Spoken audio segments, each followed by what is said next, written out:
नमस्कार. जय शिवराय, जय भीमराय.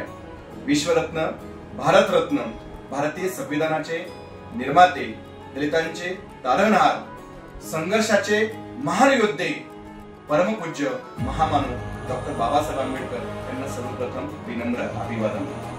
14 एप्रिल 2025 ही डॉक्टर बाबासाहेब आंबेडकर यांची 137वी जयंती.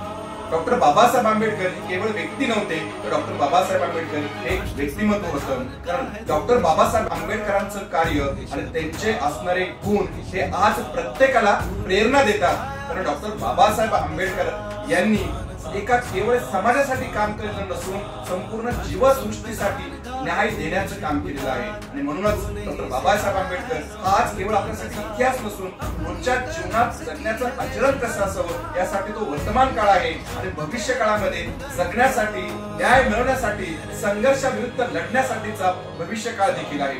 डॉक्टर बाबासाहेब आंबेडकरांचं कार्य शिक्षण, अर्थ, समाजकारण, राजकारण, न्याय, लोकशाही या प्रत्येक क्षेत्रात प्रत्येकाला प्रेरणा देणारं आणि दिशा दाखविणारं कार्य आहे. आणि म्हणूनच डॉक्टर बाबासाहेब आंबेडकर यांची केवळ जयंती साजरी करून चालणार नाही, तर त्यांच्या विचारांची रोज आचरण केलं पाहिजे. त्यांच्या विचारांचं रोज आचरण करून आपण प्रत्यक्ष कृती करणं हे डॉक्टर बाबासाहेब आंबेडकरांना खऱ्या अर्थानं आदरांजली ठरणार आहे. आणि म्हणूनच डॉक्टर बाबासाहेब आंबेडकरांचा एक विचार जरी आपण घेतला, शिका, संघटित व्हा आणि संघर्ष करा, हा प्रत्येक समाजाला सर्व काळ उपयोगी पडणारा विचारांचं जरी आपण आचरण केलं तरी आपण आपल्या डॉक्टर बाबासाहेब आंबेडकर यांच्या स्वप्नातील भारत उभा करू शकतो. आणि म्हणूनच ज्ञानज्योत अकॅडमी व जीत सायन्स अकॅडमीच्या वतीने सर्व विद्यार्थी, पालक, शिक्षक, हितचिंतक व सर्वच समाज बांधवांना आंबेडकर जयंतीच्या मनपूर्वक हार्दिक शुभेच्छा. आणि पुन्हा एकदा जय शिवराय, जय भीमराय.